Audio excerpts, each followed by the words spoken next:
The time period from 2010 to 2019 produced a wide range of number 1 overall picks, from the biggest physical specimens to the man of many memes. That's a W. That's E1. That's E1. That's a W. And more. In this video, we will be looking at all 10 quarterbacks drafted in the 2010s and rank them based on their pro careers so far. The tier list starts with S tier, which are Hall of Fame level players. A tier represents dudes who have achieved great success, including multiple Pro Bowls. B tier is good players who have succeeded in the NFL, but just lesser than those of the A tier guys. C tier is pretty average to underwhelming players with maybe a decent season or two. And lastly, D tier is total busts. Let's go ahead and kick things off with the 2010 first overall pick. With the first pick in the 2010 NFL Draft, the St. Louis Rams select Sam Bradford, quarterback, Oklahoma. The 2008 Heisman Trophy winner was the cream of the crop in the 2010 NFL Draft. Bradford was seen as a superb decision maker with great accuracy, according to scouts. The biggest problem, however, was that he had hardly played his last year at Oklahoma due to an injury in his throwing shoulder, which had required surgery. This raised obvious red flags. But what the Rams were thinking was, if he could stay healthy, Bradford was the future. So how did things go? Well, despite a good rookie season where he went on to win Rookie of the Year, Bradford's time in St. Louis was rather disappointing. In 5 years, he missed a total of 31 games due to injuries, which was a substantial amount. And when he actually played, he was average at best. The Rams decided to trade Bradford to the Eagles in 2015, where Bradford was a below-average starter, and then he was traded once again, this time to the Vikings. In 2016, Bradford put up the best statistical season of his career, which put him just slightly above average when it comes to QBR. With his career getting back on track, Bradford once again suffered injuries that would keep him to playing only 2 games in 2017, and he would only last 1 more year in the NFL after that. As an injury-prone player who was an average starting quarterback at best when he played, Sam Bradford falls in C tier. With the first pick in the 2011 NFL Draft, the Carolina Panthers select Cam Newton, quarterback, Auburn. Entering the NFL, there was nothing like Cam Newton. He was a quarterback who was 6'5" and nearly 250 pounds. He could run over guys like a fullback and managed to make big-time plays with his arm. Right away, Cam showed off his potential with a Rookie of the Year campaign, which was highlighted by an NFL record 14 rushing touchdowns and a Pro Bowl appearance. Over the course of the next 3 years, Cam would manage to make 3 Pro Bowls in 5 seasons. And this was highlighted by that amazing 2015 performance where Cam went on to win the MVP. But following a disappointing Super Bowl loss, Cam never quite got back to the level of play that we saw in 2015. Injuries caught up to him, his passing numbers declined, and he was released by Carolina after 2019. He went on to play 1 season in New England as the successor to Tom Brady, but he threw more interceptions than touchdowns and was released shortly after the year. In 2021, he became one of the highlights of the regular season, with his now infamous "I'm back," followed by a rough stretch of games before being benched. All in all, Cam Newton's first 7 seasons showed why he was the number 1 overall pick. Even though he fell off due to injuries and inconsistencies, 3 Pro Bowls and an MVP lands him in A tier. Now, before we continue, this video is sponsored by Atlas VPN. Basically, Atlas VPN encrypts your data and gives you a virtual location, which means that your privacy is protected. And right now, you can get Atlas VPN on a special 3-year deal for just $199 a month. Once you download Atlas VPN and get signed up, you simply connect your device and instantly begin to receive services like malware protection, the ability to protect unlimited devices, saving some coins while online shopping, and more. Atlas VPN has a breach scanner, which automatically scans leaked databases and informs you of any past or recent breaches where your data was exposed. Personally, I really enjoy using Atlas VPN since it allows me to log into Netflix UK and watch shows like Top Gear in my free time. And like I said earlier, Atlas VPN is running a huge discount with their 3-year subscription at just $1.99 a month. This also comes with a 30-day money-back guarantee. Time is running out, so get your deal by clicking the link in the video description below. With the first pick in the 2012 NFL Draft, the Indianapolis Colts select Andrew Luck, quarterback, Stanford. When you look at Luck's time in the pros, everything was adding up to a Hall of Fame career.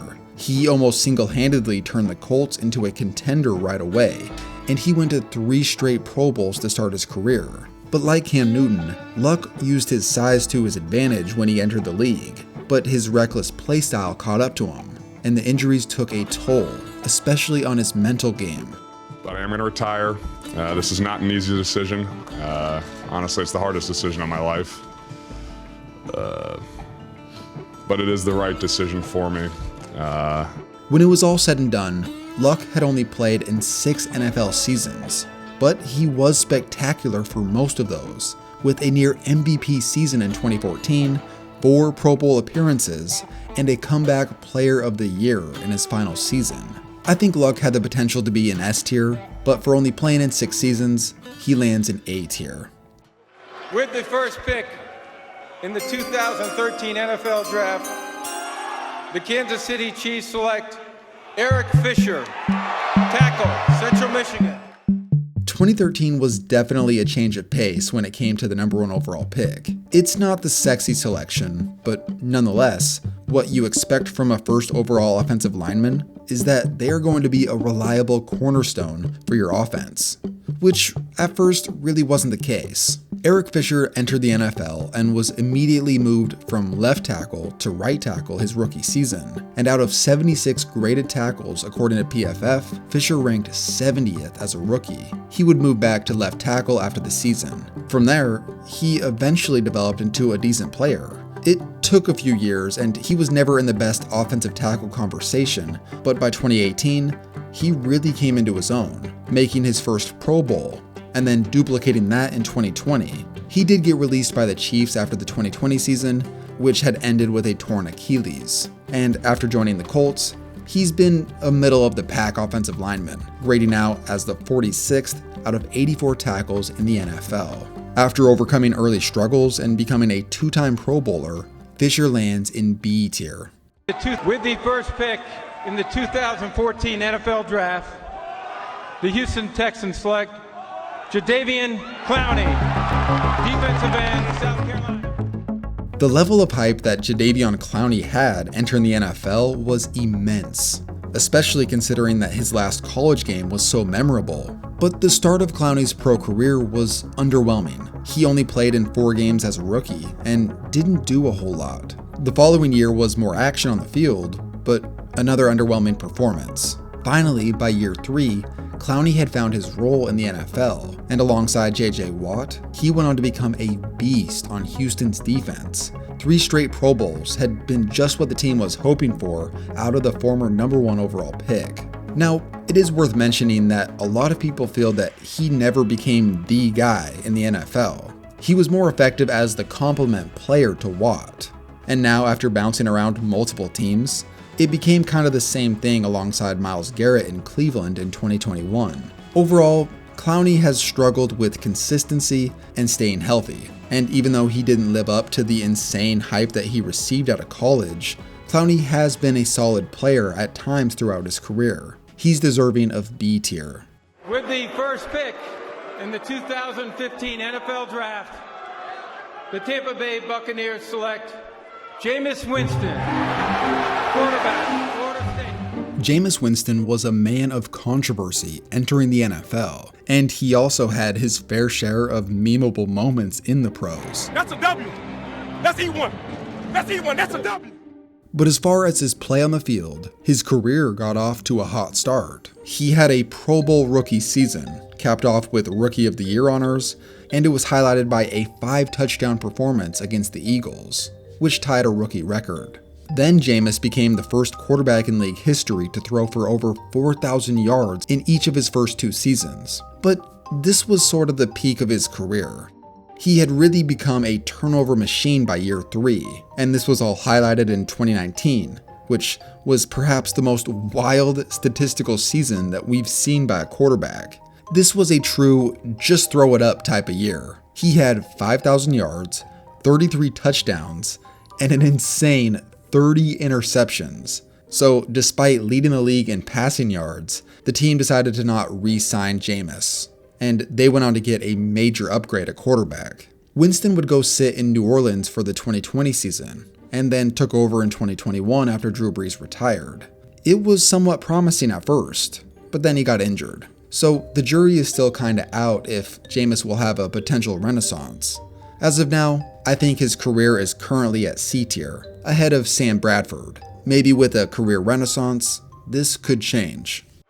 With the first pick in the 2016 NFL Draft, the Los Angeles Rams select Jared Goff, quarterback, California. Entering the NFL, Jared Goff was the first true pocket-style quarterback that we had seen go number 1 since Sam Bradford. And to start his career, Goff had an awful rookie campaign.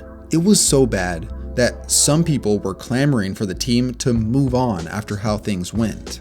But after the team had acquired head coach Sean McVay, the difference between year 1 and 2 for Jared Goff was night and day. After reaching the Pro Bowl in 2017, 2018 was even better. Goff put up one of the best performances by any quarterback in the NFL, and he went on to make his 2nd straight Pro Bowl. This was the year that the Rams made a playoff run and made it to the Super Bowl, but ultimately, their offense completely died in that game, only putting up 3 points. Goff posted a really low quarterback rating that day, and that kind of became the game that overshadowed his career. Like Cam Newton, Goff failed to get back to that form that he was on before the Super Bowl, and after 2 years of declining production, the Rams made the bold move to trade him for Matt Stafford. After what we saw in 2021, with Goff's struggles and Stafford's success in winning a Super Bowl, people have really begun to jump on the train that Goff's early success was more of a product of McVay's genius than anything. As of now, Goff stands as the guy who's a mid to below average starting quarterback. Even though he did have Sean McVay, there has to be at least some credit given to Goff for those 2 Pro Bowl seasons that he had. To this point in his career, I think Jared Goff lands at the bottom of B tier. With the first pick in the 2017 NFL Draft, the Cleveland Browns select Myles Garrett, defensive end, Texas A&M. Usually, the Browns and first-round picks don't go over too well, but this wasn't the case with Myles Garrett. As the first defensive number 1 pick since Jadeveon Clowney, Garrett joined the rebuilding Browns and immediately became a difference maker. His first career play was a sack, and after a decent rookie season, Myles Garrett has managed to put up double-digit sacks in each of the last 4 seasons, as well as make it to 3 Pro Bowls. He's now regarded as one of the best defensive players in the league, with reaching first-team All-Pro twice. The only reason that he didn't make 4 Pro Bowls in a row was because of what happened in 2019. To this point, in only 5 NFL seasons, Myles Garrett has become a consistent Defensive Player of the Year candidate. He is well on his way to a Hall of Fame career, and with a few more productive seasons, he will be an S tier. For now, I put him at the top of A tier. With the first pick in the 2018 NFL Draft, the Cleveland Browns select Baker Mayfield. As unconventional as it gets for a number 1 overall quarterback, Baker Mayfield was drafted first overall on his confidence and moxie as opposed to his physical skill set. This was foreseen as possibly the antidote that Cleveland needed to get over decades of losing. And right away, things did change. Baker as a rookie was a breath of fresh air in Cleveland, and he managed to set a then NFL record for touchdown passes by a rookie. Following that impressive start to his career, his next 3 years would be some of the most widely discussed and debated topics in the NFL. And those debates really boiled down to this: is Baker a good NFL starting quarterback? Well, 2019 was a huge disappointment. The team had acquired OBJ and was seen as a Super Bowl contender, but the offense was atrocious, and Baker had regressed, throwing the second most interceptions in the NFL. 2020 was a complete 180. With a new coach, Baker was efficient, and the Browns won their first playoff game since the 1990s. But again, this was followed up by another disaster in 2021, where Baker did play hurt for most of the season, but more than that, he played poorly. This year was enough evidence for the Browns to look for an upgrade and get it in Deshaun Watson. And as things currently stand, Baker's career is sort of in limbo, with no teams clamoring for him as their next quarterback. As for his first 4 seasons, Baker sits in between Bradford and Winston in C tier. With the first pick in the 2019 NFL Draft, the Arizona Cardinals select Kyler Murray, quarterback. If Baker Mayfield was an unconventional quarterback, Kyler Murray certainly took that to another level. At 5'10", or possibly even shorter, Murray plays the quarterback position in a rather unique way. In his first season, Murray showed that he can ball out, taking home Rookie of the Year honors.